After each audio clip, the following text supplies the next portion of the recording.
Ok, buenas tardes. Hoy es sábado, Shabbat Shalom. Estamos a 10 de julio del 2021. Estamos aquí grabando desde Boca Ratón y mi nombre es Alma Alvarado. El capítulo que vamos a ver hoy es Segunda de Samuel, capítulo 18. Vamos a poner la clase en las manos del Todopoderoso. Señor Padre, te pedimos que sea tu Santo Espíritu que nos guíe con las palabras que vamos a hablar y las reflexiones, que no se diga nada en contra de tu voluntad ni nada que vaya a ser para piedra de tropiezo para los oyentes. Te pedimos por las personas que están aquí y todas sus necesidades tú las conoces. Y las personas que después verán la clase, Señor, tú sabes cuáles son las necesidades y te pedimos por las personas enfermas, las personas entubadas, y te pedimos, Padre Santo, que nos protejas de todo mal, de todo virus. En el nombre de Yeshua Jesucristo. Amén. Muy bien. Entonces, la clase pasada estuvimos viendo el capítulo 17 de Segunda de Samuel, y ahí tenemos una contraposición de dos diferentes consejos que le dan a Absalón. Acuérdense que Absalón es el hijo de David y ahorita lo anda persiguiendo, pero primero le pide su consejo a Aitofel. Aitofel fue el consejero de David por muchos años, pero ahora lo traicionó.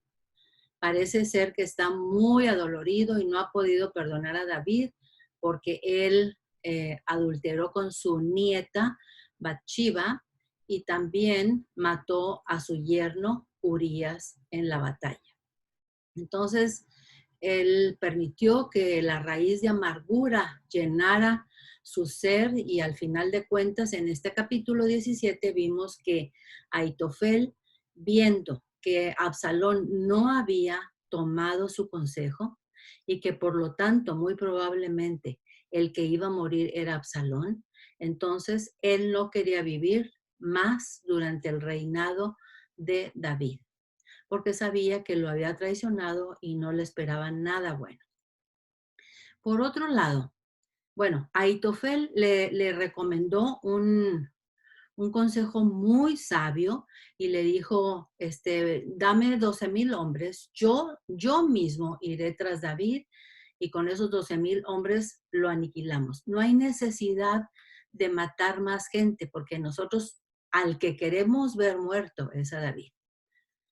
Y le pareció en un principio muy bien a Absalón, pero cuando Absalón luego le preguntó a Usai cuál era su consejo, y Usai, habiendo David orado por el consejo que Aitofel le iba a dar a Absalón, habiendo orado que fuera nulo, que fuera eliminado, que no fuera gustado por Absalón.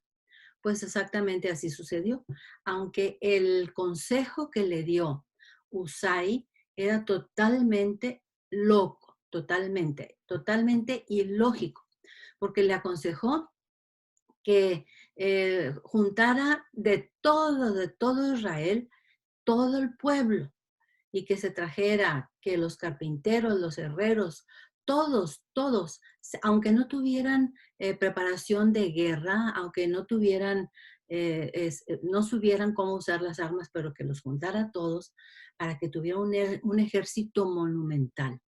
Y a Absalón le gustó mucho la idea esa, porque además él era el capitán del ejército y él era el que iba a matar a David. Bueno, entonces hasta ahí nos quedamos. Y resulta que Absalón no tomó ninguno de los dos consejos, sino que hizo una especie de mezcla entre los dos, pero lo encontramos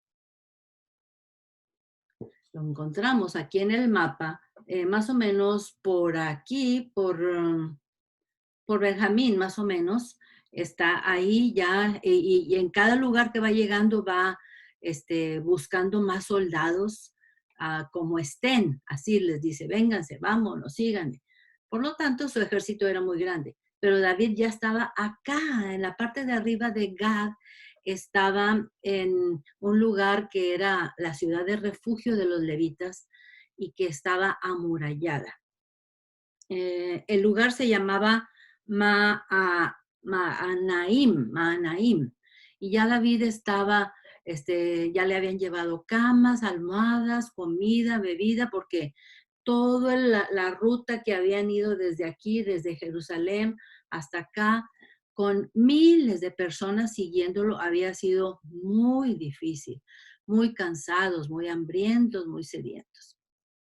Bueno, entonces ahí nos quedamos. Pero David ahora tiene que tomar una determinación, porque Absalón tiene un objetivo. Su objetivo es matarlo. Pero David no tiene ese mismo objetivo. Ahorita lo vamos a ver cuando leamos el capítulo, que el objetivo de David, como todo padre, es que su hijo siga viviendo, y quizás lo más probable es que tenga la esperanza de que venga ante sus pies arrepentido como el hijo pródigo, y que puedan hacer las paces. Desgraciadamente, ese no fue el final de Absalón, y David sufrió mucho.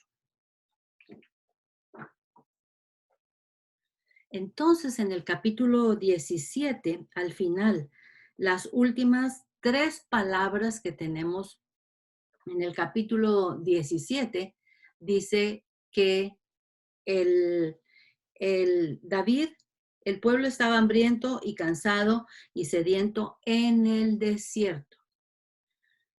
Estaban en el desierto. Vamos a ver qué fue lo que pasó.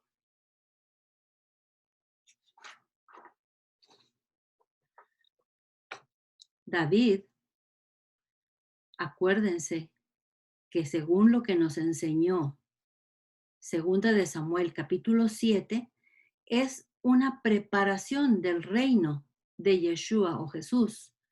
Y lo tenemos en Segunda de Samuel 7:11. Vamos a buscar qué es eso de que David es una preparación del reino. Vamos a buscar Segunda de Samuel 7.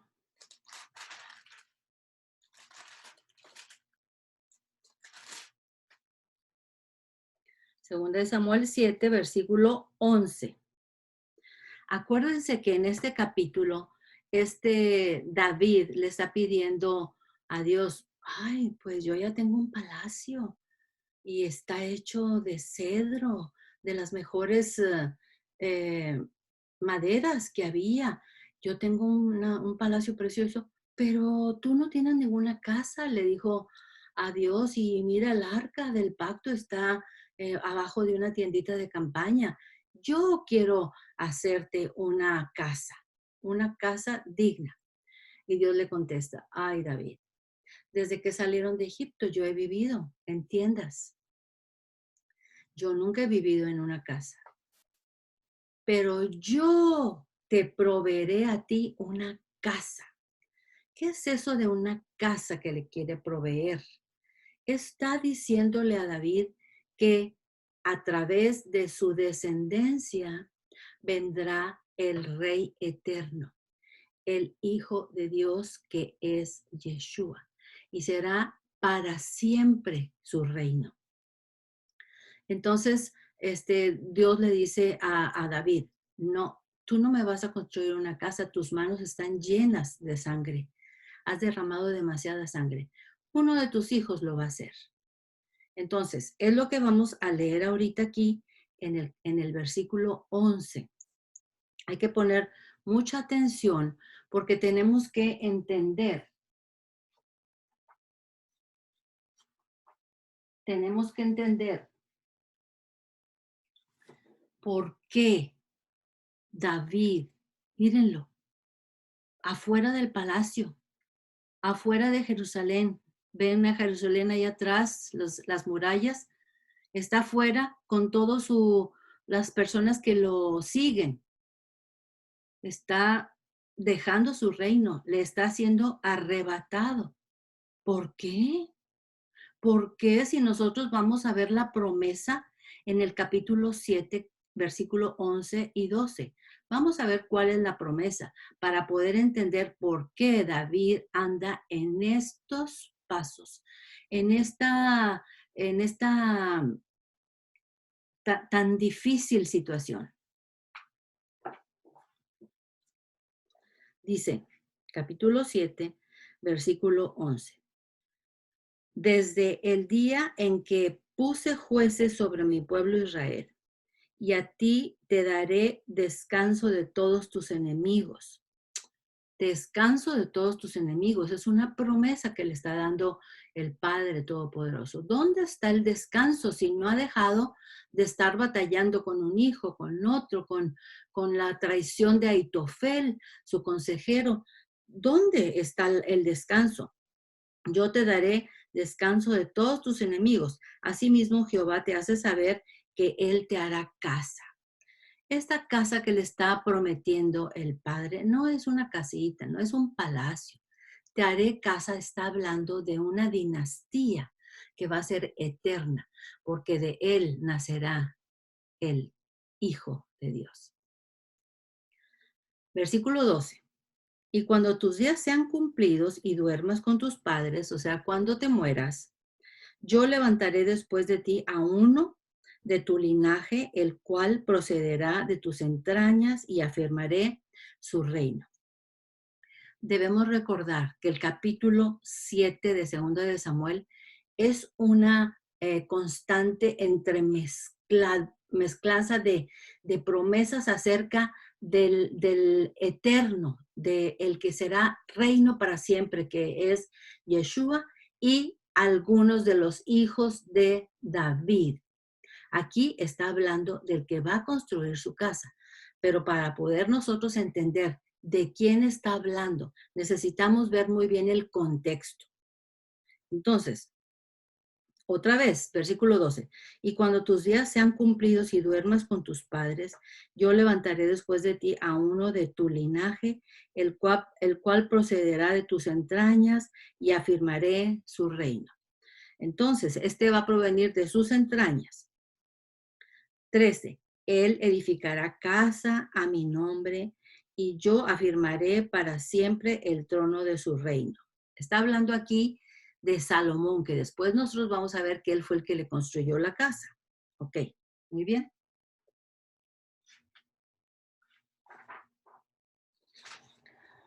¿Dónde? ¿Dónde quedó la promesa de Samuel 7:12? ¿Por qué David tiene que salir del palacio? ¿Por qué su hijo Absalón lo quiere matar?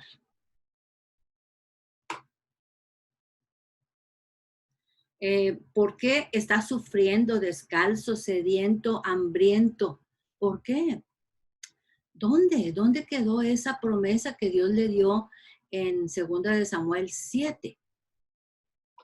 No entendemos qué está pasando, pero hay un motivo y todo está escrito en las Escrituras.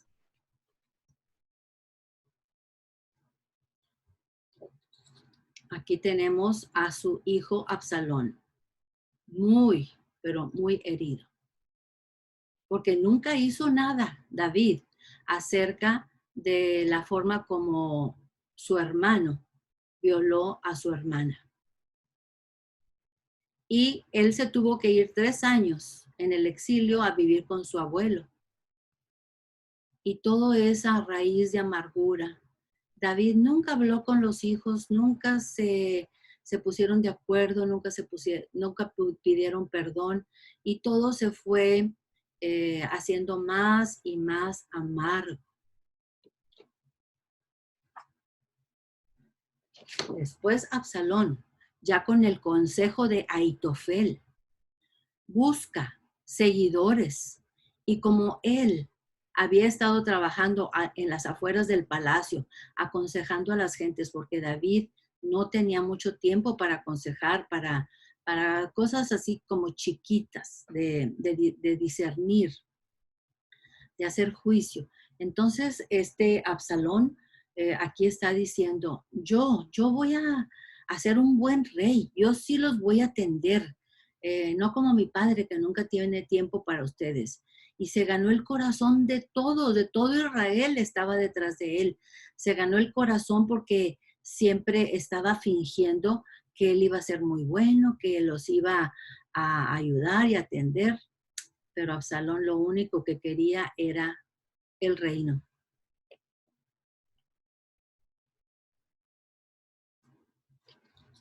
Y entonces tenemos aquí a David en pleno desierto.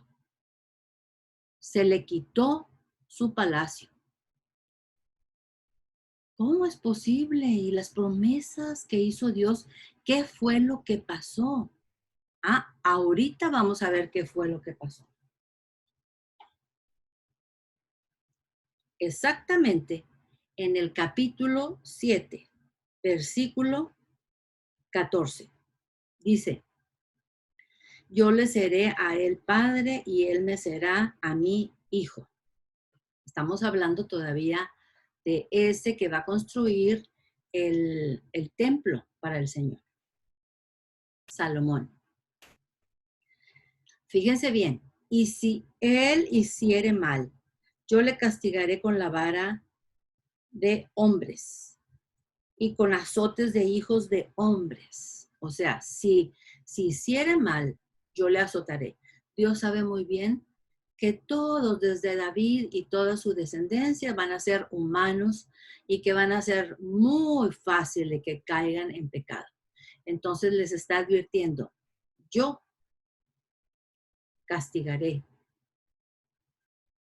con azotes de hombres. Pero, ese pero es muy importante. Pero, pongan atención, pero. Siempre que hay un pero es una salvadita. Pero mi misericordia no se apartará detrás de él, como la aparté de Saúl, al cual quité de delante de ti. O sea, ¿qué le está diciendo Dios? Le está diciendo, yo te voy a dar un regalito. Aquí está el regalito, esta cajita que me hizo Lina, una obra de arte, ya saben cómo es ella. Y en esta cajita está incluido el capítulo 7, versículos 12 y 13. ¿Qué hay dentro de esta cajita? Un regalo que nos hace Dios. ¿Cuál es el regalo?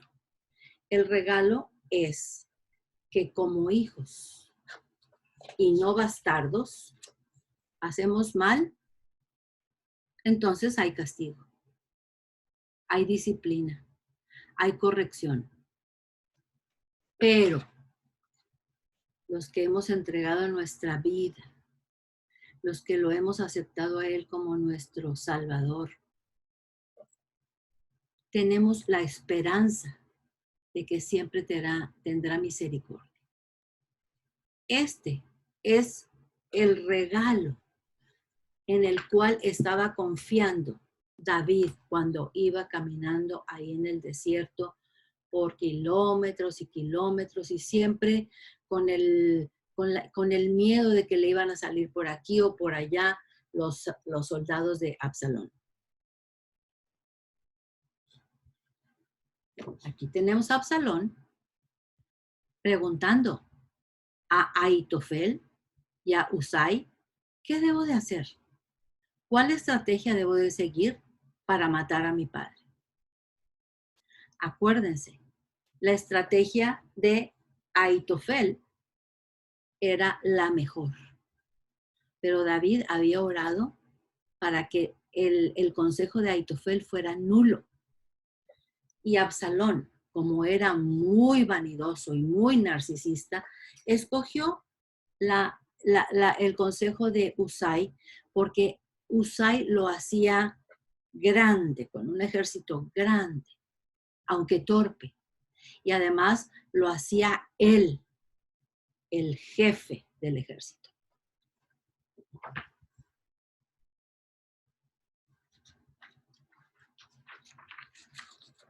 ¿Por qué el Padre permite esto? ¿Por qué si tanto le había asegurado a David su promesa de que él descendería a una casa. ¿Por qué lo permite? ¿Se olvidó Dios de la promesa?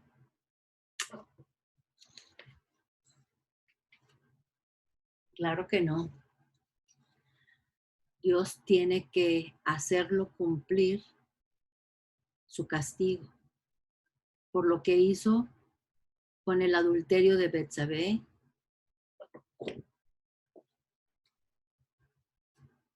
y cuando mandó traer a Urías, el esposo de Betsabé, el cual no quiso ir a su casa, y después lo regresó a la guerra.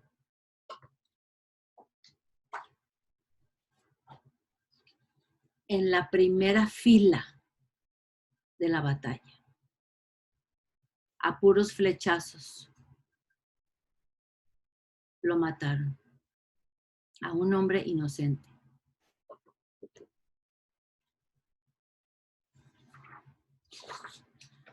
Entonces, la casa de David y sus descendientes fueron humanos, y Dios lo sabía muy bien. Por eso escribió en el capítulo 7, versículos 13 al 15, que si ellos hacen mal, Él los castigará, pero nunca se apartará su misericordia. El Padre Eterno ofrece un regalo que consiste de dos cosas: el castigo necesario, la disciplina, la corrección, pero la misericordia no se apartará. Vamos a ver qué nos dice Hebreos 12:5. Vamos a Hebreos 12:5. Hebreos, acuérdense que está casi al final, casi llegando a Apocalipsis. Hebreos 12:5.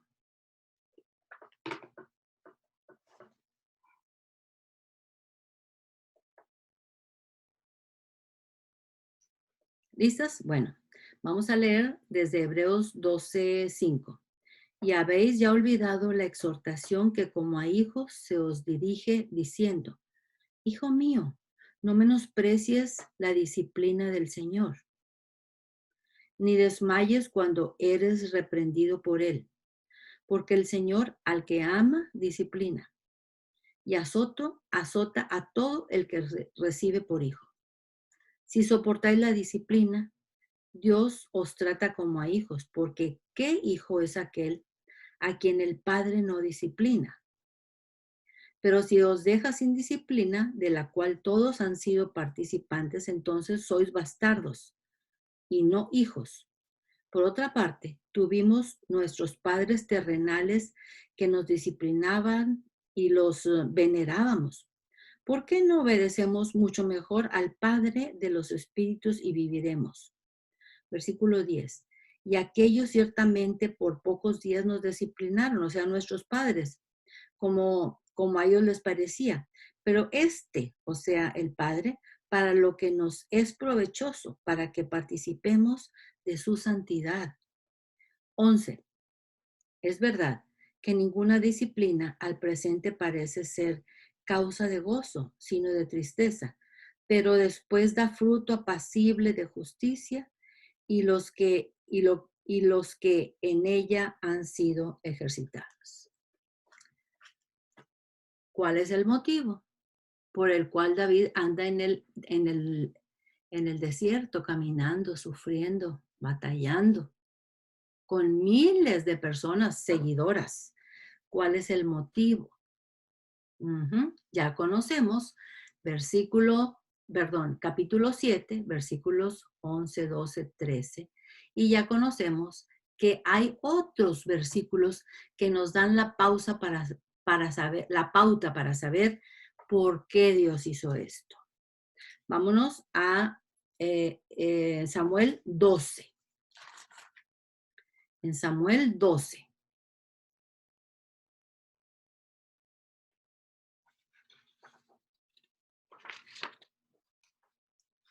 En el capítulo 18, David está siendo castigado. Y lo sabemos por 2 de Samuel 12, del 9 al 10. Ujú.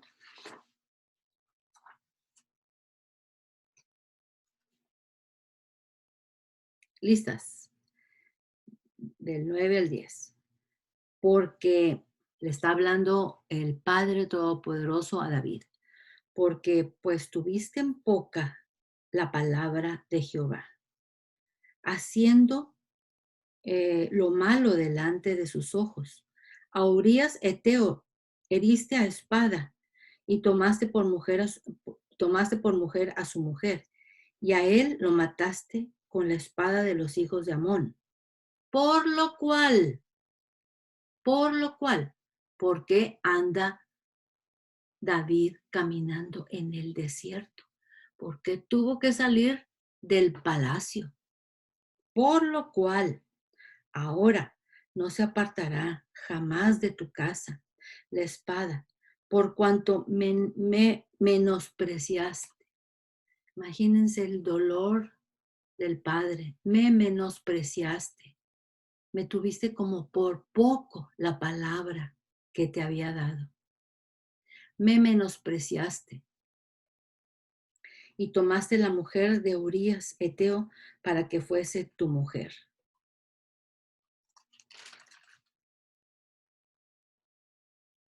¿Ok? Hasta ahí quedamos. Ok, ahora, todo esto, toda esta explicación fue para entender el motivo por el cual David está caminando en el desierto, batallando. Uh-huh. Él tiene promesas, pero también tuvo advertencias. En el capítulo 7 de 2 de Samuel y en el capítulo 12. Esos son las dos claves para que podamos entender por qué está sucediendo el capítulo 18. Ahorita vamos a ver cómo David divide todo su ejército, que son miles, en 3 diferentes capitanes. Está siendo buen líder. Uh-huh. Tiene buenas estrategias de guerra. Uh-huh. Y ahorita vamos a ver cómo casi sin esfuerzo los del ejército de David ganan la batalla.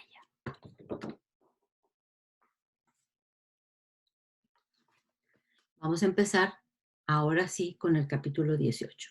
David pues pasó revista al pueblo que tenía consigo y puso sobre ellos jefes de millares y jefes de centenas. Imagínense, jefes de millares. Eso es una forma de que David debería darse cuenta el amor que Dios le tiene. Fueron miles las personas que se fueron detrás de él, que salieron de Jerusalén y que estuvieron dispuestos a batallar. Versículo 2. Y envió David al pueblo una tercera parte bajo el mandato de Joab, una tercera parte bajo el mandato de Abisaí, hijo de Sarbia, hermano de Joab. O sea, ahí tenemos 2 hermanos. Y una tercera parte al mandato de Itaí Geteo. Ese Itaí, acuérdense que lo amamos porque llegó con David y cuando apenas iba saliendo de Jerusalén y se puso a sus órdenes. Y David le dijo, ¿qué estás haciendo aquí? Si apenas llegaste ayer. Y además tú eres extranjero, vete a Jerusalén. Tú no tienes por qué andar batallando, tú no tienes por qué estar aquí. Vete. ¿Y qué le contestó Itaí? ¿Se acuerdan? Muy similar a lo que contestó Ruth. No, a donde tú vayas yo voy. Tu Dios será mi Dios. Ya está el Itaí ahora en la batalla, listos para enfrentarse contra el ejército inmenso de Absalón, porque él ha estado reclutando gentes de todo Israel. Y dijo el rey, estamos en el versículo 2, y dijo el rey al pueblo, yo también saldré con vosotros. O sea, David también quiere ir con ellos. Acuérdense, David ya está viejo. Apenas tiene 60 años, pero la guerra lo ha deteriorado mucho. Y vamos a ver qué le contestan las gentes que lo aman tanto. Mas el pueblo dijo, no saldrás, porque si nosotros huyéremos, no harán caso de nosotros. Y aunque la mitad de nosotros muera, no harán con nosotros. Mas tú ahora sales tanto como, vales como 10,000 de nosotros. Fíjense lo que le están diciendo. Tú, David, una sola persona, el rey, vales más de 1,000 que nosotros. Aquí te quedas, resguardado en la ciudad amurallada. Será pues mejor que tú nos des ayuda desde la ciudad. ¿Ayuda en qué sentido? Bueno, a lo mejor se necesitan refuerzos, no sabemos en qué sentido él los podía ayudar, pero ahí los tenía que ayudar. De todas maneras, aunque es muy doloroso para David tener que andar buscando a su hijo y que pues corre mucho riesgo de que lo maten, él tiene que defender a su pueblo porque él es primero que nada es rey. Ok, dice, versículo 4. Entonces el rey le dijo, yo haré lo que bien os parezca. Ese es un buen detalle de todo líder. Ceder cuando hay necesidad de ceder. Él quería ir a la batalla y le dijeron no, porque a quien andan buscando es a ti. Solamente a ti te quieren matar. Aquí te quedas. Y él dijo, ok, me quedo. Y se puso el rey a la entrada de la puerta mientras salía todo el pueblo de 100 en 100 y de 1000 en 1000. Y el rey mandó a Joab, a Abisaí y a Abisaí, a Itaí, diciendo, o sea, juntó a los 3 generales de su ejército. ¿Y qué les va a decir? ¿Qué creen ustedes que les va a decir? Ya se imaginan, me imagino que ya se imaginan. Tratad benignamente por amor de mí al joven Absalón. O sea, si lo pescan, no le hagan daño, tráiganmelo vivo, no le hagan daño. David tiene el objetivo de que su hijo se salve. Absalón tiene el objetivo de matar a su padre. Muy diferentes los objetivos en esta guerra. Pero David todavía tiene la esperanza de que Absalón se arrepienta y puedan hacer las paces otra vez. Sin embargo, eso no es lo que quiere Dios. ¿Por qué? ¿Por qué vamos a ver que eso no es lo que quiere Dios? Esos no son los planes de Dios, porque Absalón ha sido un hijo rebelde. Todo el tiempo ha sido rebelde y todo el tiempo has tratado de hacerle daño al ungido de Dios. Porque Absalón nunca ha sido ungido. Él no puede ser rey. Nadie lo ha ungido. Sin embargo, David fue ungido, fue escogido por el Todopoderoso. Y fíjense lo que dice aquí. Dice, tratad benignamente por amor de mí al joven Absalón. Y todo el pueblo oyó. Esto es muy importante. Todo el pueblo oyó. Fíjense muy bien porque ahorita va a suceder algo que tuvo que ver con que todo el pueblo haya escuchado.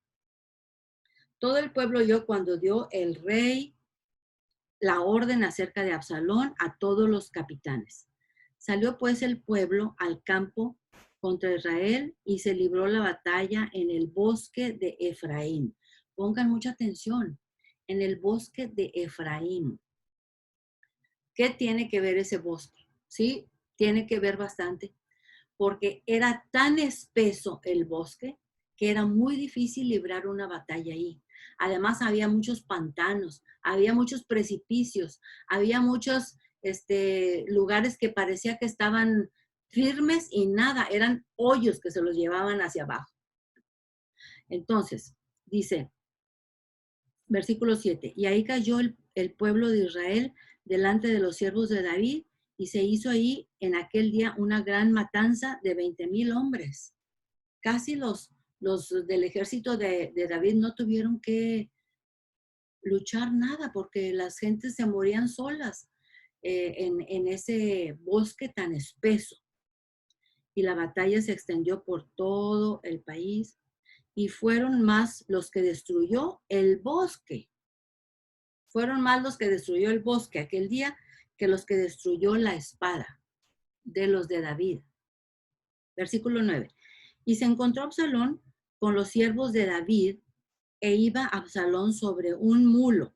Acuérdense, los hijos del rey siempre viajaban sobre un mulo. Un mulo es una combinación entre caballo y burro. No había así muchos caballos que dijéramos en Israel, pero optaban por mulos. Sin embargo, los israelitas no tenían permiso de hacer esa cosa híbrida porque estaba prohibida, pero los compraban ya hechos. Y el mulo entró por debajo de las ramas espesas de una gran encina y se le enredó la cabeza en la encina y Absalón quedó suspendido entre el cielo y la tierra y el mulo que iba pasó por delante. Acuérdense, no sé si ustedes, a mí en todas las escuelas dominicales me contaron que a Absalón se le había enredado el pelo, pero la Biblia no dice eso. Dice que se le atoró la cabeza entre las ramas de un encino. Esta ilustración que yo tengo aquí no es verdadera porque ahí se está colgando de los cabellos. Y colgarse de los cabellos hubiera sido más o menos fácil bajarse de la rama, pero estar colgado de la cabeza, parece que había como dos así ramas donde se le metió adentro de la cabeza.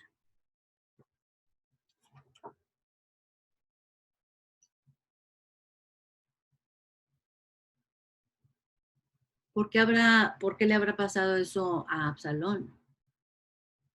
¿Quién mató a Absalón? El Eterno mismo.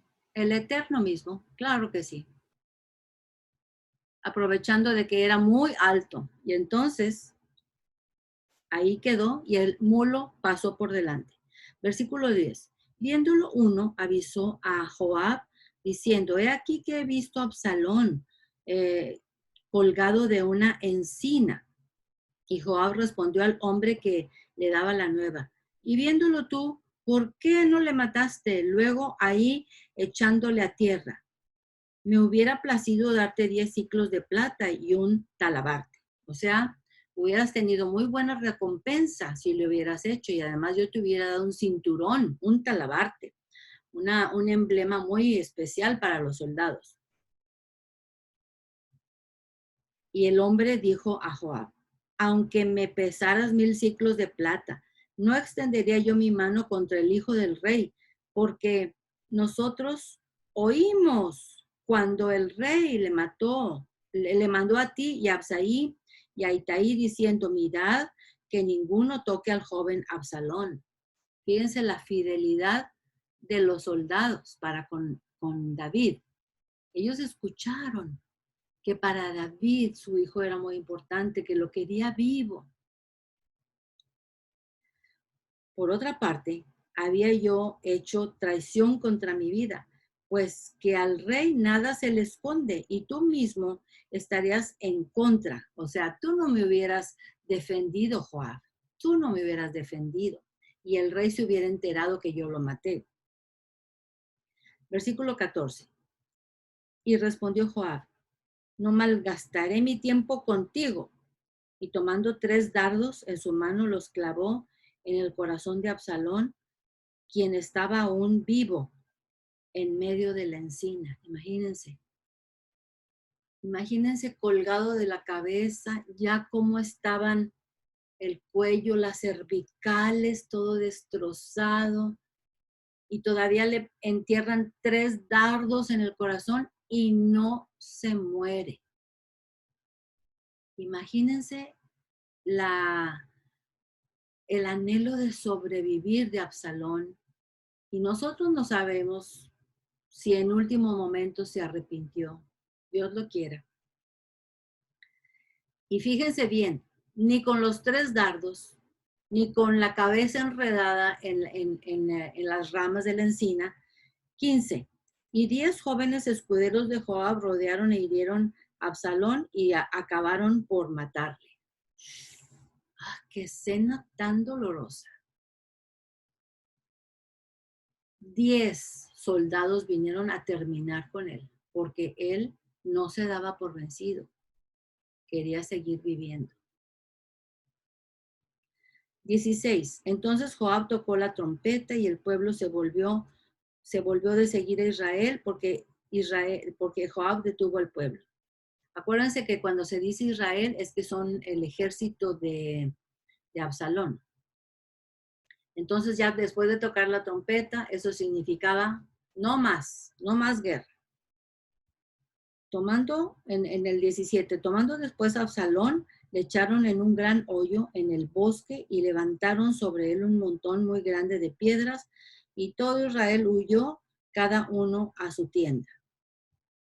Ah, caray, ¿por qué le echaron tantas piedras? David todavía ni siquiera sabía que su hijo estaba muerto y ellos ya tomaron autoridad sobre el cadáver de Absalón. ¿De dónde sacaron esa idea? Vámonos a Deuteronomio 21. Acuérdense que Deuteronomio está al principio de la Biblia. Es uno de los libros, de los 5 libros de Moisés, de la Torá. Entonces vamos a leer Deuteronomio 21 del 18 al 21. Dice, ¿qué ordenó el padre hacer con los hijos rebeldes? Y si alguno tuviera un hijo contundente y rebelde, que no obedeciere a la voz de tu padre ni a la voz de su madre, y habiéndole castigado, no les obedeciere, entonces lo tomarán su padre y su madre, y lo sacarán ante los ancianos de su ciudad y a la puerta del lugar donde vivía. Y dirán a los ancianos de la ciudad, nuestro hijo es contumaz y rebelde, no obedece a nuestra voz, es glotón y borracho. Entonces todos los hombres de su ciudad lo apedrearán y morirá. Así quitarás el mal de en medio de ti y todo Israel oirá y temerá. Entonces, ¿de dónde sacaron estos soldados de Joab que tenían que hacer eso con Absalón? De ahí de Deuteronomio, de esa ley, pero no les correspondía a ellos, les correspondía al padre que era David. Sin embargo, Joab sabe que David nunca hará eso con Absalón, a pesar de tan rebelde que ha sido. Bueno, vamos a continuar. Versículo 18. Y en vida, Absalón había tomado y erguido una columna, la cual está en el valle del rey, porque había dicho, yo no tengo hijo que conserve la memoria de mi nombre. Y llamó aquella columna por su nombre y así se ha llamado columna de Absalón hasta hoy. O sea, quiso dejar un recuerdo de él para que lo recordara. Versículo 19. Entonces Ahimás, hijo de Sadoc, acuérdense que Sadoc era uno de los sumos sacerdotes, dijo, correré ahora y daré al rey las nuevas de que Jehová ha defendido su causa de la mano de sus enemigos. Respondió Joab, hoy no llevarás las nuevas, las llevarás otro día. No darás hoy las nuevas porque el hijo del rey ha muerto. ¿Por qué Joab no le permitió a Ahimás llevarle la noticia a David? Porque Joab sabía muy bien cuál era la reacción de David cuando le llevaban una noticia de que alguien había muerto. Y peor, su hijo Absalón. ¿Dónde lo tenemos? Vámonos a 2 de Samuel, capítulo 4. 2 de Samuel, capítulo 4, y ahí vamos a ver cómo reaccionó David 2 veces cuando le trajeron noticias de que habían sido matadas las personas, supuestamente para dejarle el campo libre a David para que fuera rey soberano. Segunda de Samuel, capítulo 4.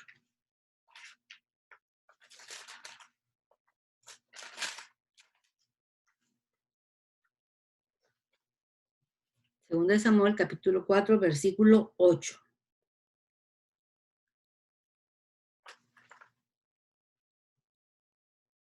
¿Listas? Y trajeron la cabeza de Isboset a David en Hebrón. Acuérdense que Isboset era el último hijo que había quedado vivo de Saúl, del rey Saúl, y de repente dos de sus como soldados dijeron, no, vamos a matarlo para llevarle la cabeza a David y que ya él sea el rey de todo Israel. Vamos a ver cómo va a reaccionar David con esto. Y le trajeron la cabeza de Isboset a David en Hebrón y dijeron al rey, he aquí la cabeza de Isboset, hijo de Saúl, tu enemigo, que procuraba matarte, y Jehová ha vengado hoy a mi señor el rey de Saúl y de su linaje. Y David respondió a Recab y a su hermano Baná, hijos de Rimón, Benorita, y les dijo, vive Jehová, que ha redimido mi alma de toda angustia. Que déjenme platicarles, que cuando uno me dio nuevas diciendo, he aquí Saúl ha muerto, imaginándose que traía buenas nuevas, yo le prendí y le maté en Ziklag y en pago de las nuevas. Versículo 11. ¿Cuánto más, hermanitos, tontos? ¿Cuánto más a los malos hombres que mataron a un hombre justo en su casa y sobre su cama? O sea, que mataron a Isboset, el último hijo de Saúl. Ahora pues, ¿no he de derramar yo su sangre de vuestras manos y quitaros de la tierra? Entonces David ordenó a sus servidores y ellos lo mataron y les cortaron las manos y los pies y los colgaron sobre el estanque de Hebrón. ¿Ok? Por eso, entonces, Joab le dijo a Ahimaas, no, tú no vas a llevar las nuevas de que murió su hijo. Vamos otra vez a 2 de Samuel 18, versículo 21. Y Joab dijo al etíope, Jehová dijo al etíope, ve tú y di al rey lo que has visto. Y el etíope hizo reverencia ante Joab y corrió. Entonces Ahimaas, hijo de Sadoc, volvió a decir a Joab, sea como fuere, yo correré ahora detrás del etíope. Acuérdense, etíopes son africanos. Y Joab dijo, hijo mío, ¿para qué has de correr tú si no recibirás premio por las nuevas? 23. Mas él respondió, sea como fuere, yo correré. Entonces le dijo, corre. Corrió pues Ahimaas por el camino de la llanura y pasó delante del etíope. O sea, era más correlón el Ahimaas, el hijo de Sadoc, que el mismo etíope. 24. Y David estaba sentado entre las dos puertas y el atalaya había ido al terrado sobre la puerta en el muro y alzando sus ojos miró y vio a uno que corría solo. O sea, se subió ahí a la torre esa donde pueden ver desde lejos qué está pasando. El atalaya dijo, veo uno que viene corriendo solo. 25. Y el atalaya dio luego voces y lo hizo saber al rey. Y el rey dijo, si viene solo, buenas nuevas trae. En tanto que él venía acercándose. Y vino el atalaya y vio el atalaya a otro que corría y dio voces el atalaya al portero diciendo, he aquí otro hombre que corre solo. Y el rey dijo, este también es mensajero. O sea, David tenía muchas esperanzas. Y el atalaya volvió a decir, me parece el correr del primero como el correr de Ahimaas, hijo de Sadoc. Y respondió el rey, Este es hombre de bien y viene con buenas nuevas. Entonces Ahimás dijo en alta voz al rey, y se inclinó a tierra delante del rey y dijo, bendito sea Jehová Dios tuyo que ha entregado a los hombres que habían levantado sus manos contra mi señor el rey. Y miren lo primero que pregunta David. Y el rey dijo, el joven Absalón está bien. El joven Absalón está bien. Ahimás respondió, vi un gran alboroto cuando envió Joab al siervo del rey y a tu siervo, mas no sé qué era. Ah, está diciendo mentiras porque él sabe perfectamente bien que Absalón ya murió. Y el rey dijo, pasa y ponte aquí. Y él pasó y se quedó de pie. 31. Luego vino el etíope y dijo, reciba nuevas, mi señor el rey, que hoy Jehová ha defendido tu casa de la mano de todos los que se habían levantado contra ti. 32. El rey entonces dijo al etíope, otra vez la misma pregunta. El joven Absalón, ¿está bien? El joven Absalón, ¿está bien? Y el etíope respondió, como aquel joven sean los enemigos de mi señor el rey y todos los que se levanten contra ti para mal. Entonces el rey se turbó y subió a la sala de la puerta y lloró y yendo decía así, hijo mío Absalón, ¿quién me diera que muriera yo en lugar de ti? Absalón, hijo mío. ¿Qué tipo de llanto está teniendo aquí Absalón por su hijo? Puede ser un llanto de dolor por haber perdido a su hijo, pero también puede ser un llanto de culpabilidad.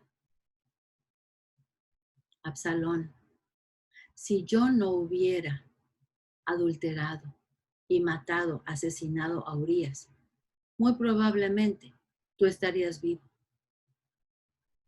Absalón, si yo hubiera manejado las cosas de otra manera, hubiéramos hablado, hubiéramos llegado a un acuerdo, te hubiera pedido perdón por lo que hice, probablemente, Absalón, todavía estarías vivo.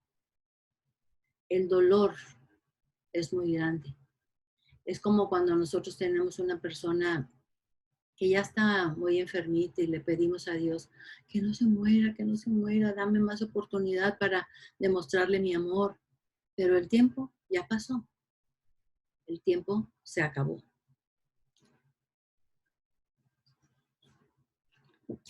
Y aquí tenemos al mensajero dándole a David las nuevas.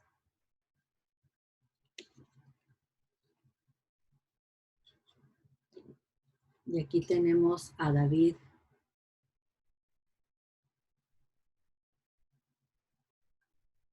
muy triste.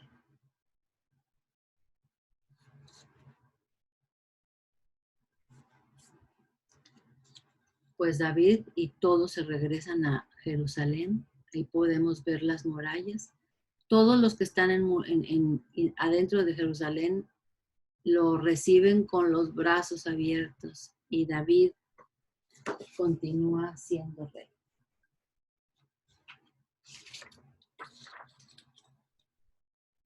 David salpicó a sus hijos con sus pecados. Por esto tan malas consecuencias. ¿Qué le faltó hacer a David? Él le pidió perdón a Dios y Dios lo perdonó. Algo le faltó hacer a David para que sus hijos no se murieran. Ya llevaba 3 hijos muertos. ¿Qué le faltó hacer a David?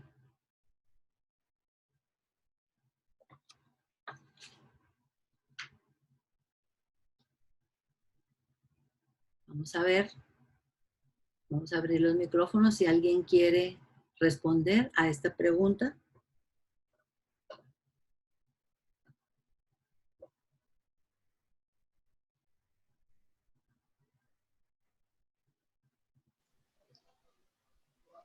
Bueno, está muy difícil, ¿no? Ujú, Decir qué le faltó a David hacer.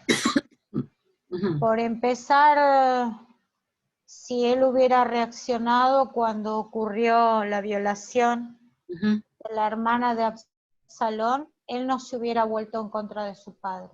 Exacto. Ujú, Él no le dio ninguna importancia, siendo una cosa muy grave lo que ocurrió.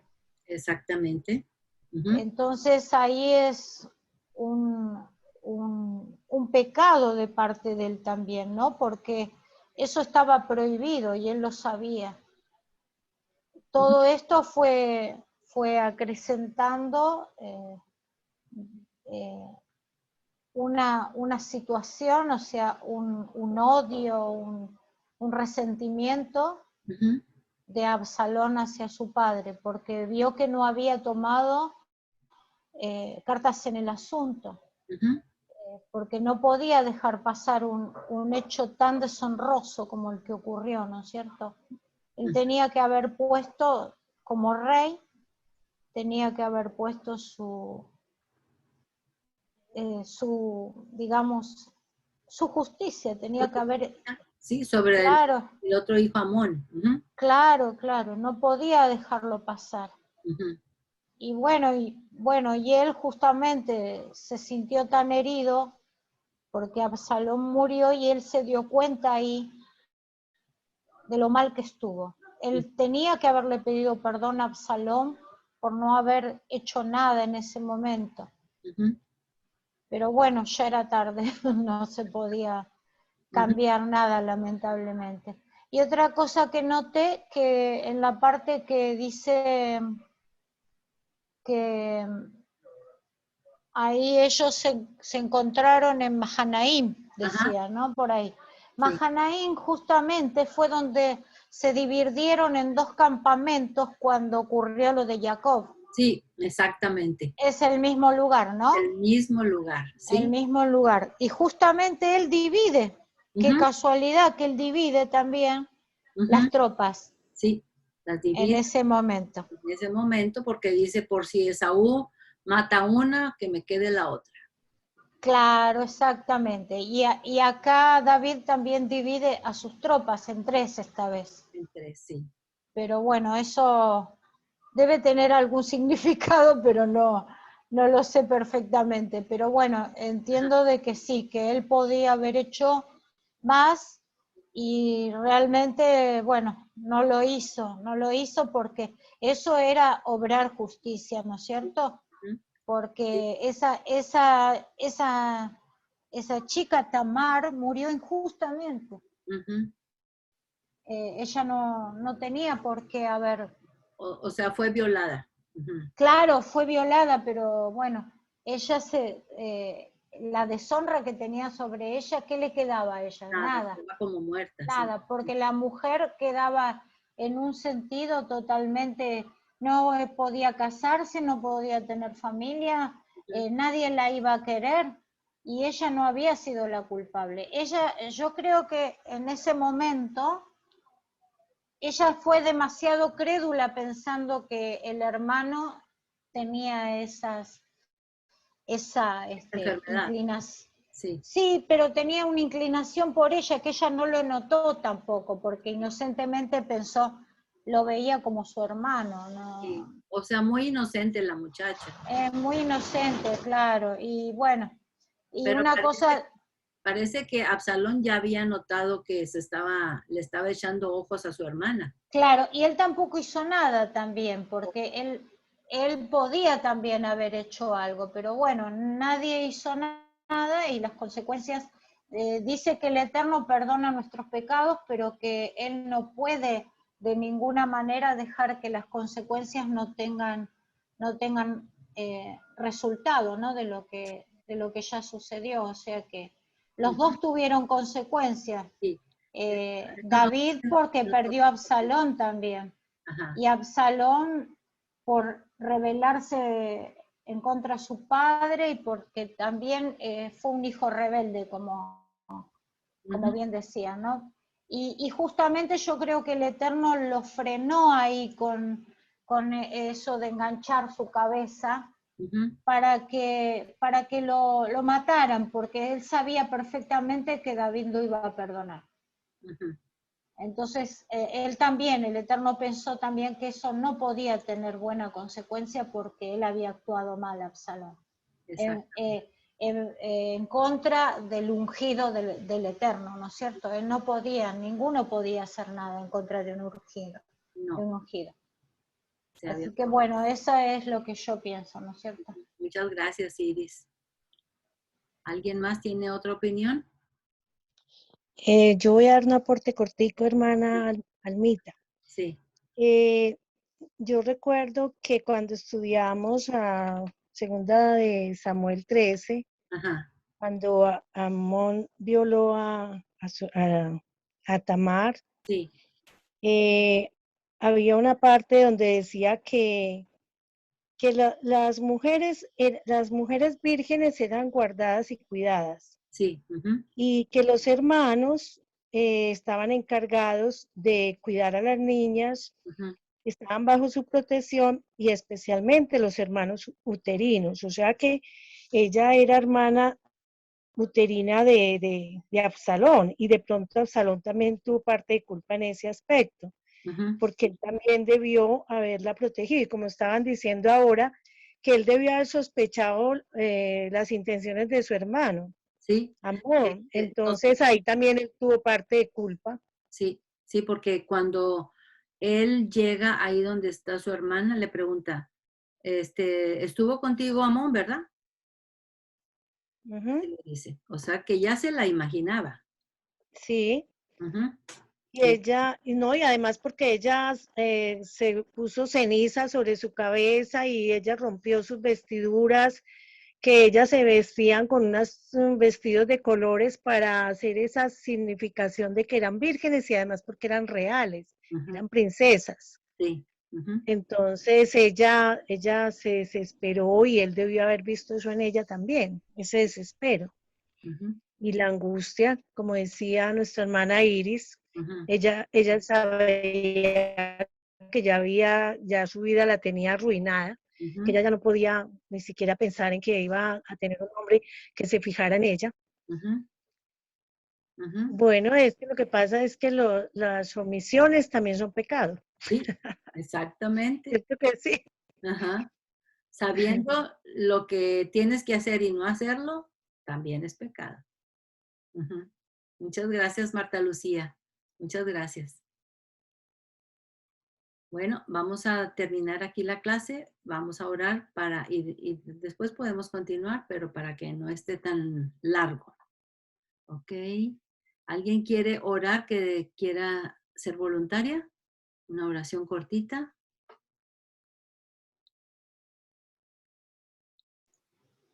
Puedo orar yo si querés, Ok, Almita. ok, Iris, gracias. Bendito Padre, Rey de la Gloria, Rey de toda la creación, te damos las gracias, Padre, en este momento por haber tenido esta clase con Almita, Padre, porque tú nos das la oportunidad de reflexionar, Padre mío, porque todo lo que está escrito en tu palabra es para bien de nosotros. Te agradecemos porque permitiste que la escriban tal cual fue, sin ocultar pecados, sin ocultar errores, equivocaciones, porque todos nos equivocamos. Ujú, Y todas estas cosas que nosotros estamos viendo nos ayudan para bien, como dice tu palabra.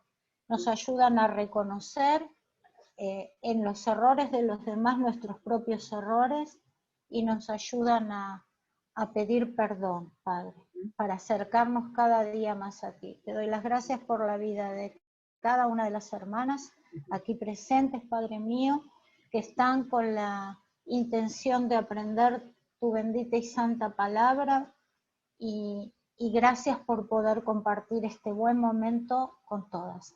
En el poderoso nombre de Yeshua, nuestro Mesías. Amén y amén. Amén, amén. Gracias, Iris. Le voy a poner aquí pausa, pero podemos seguir platicando.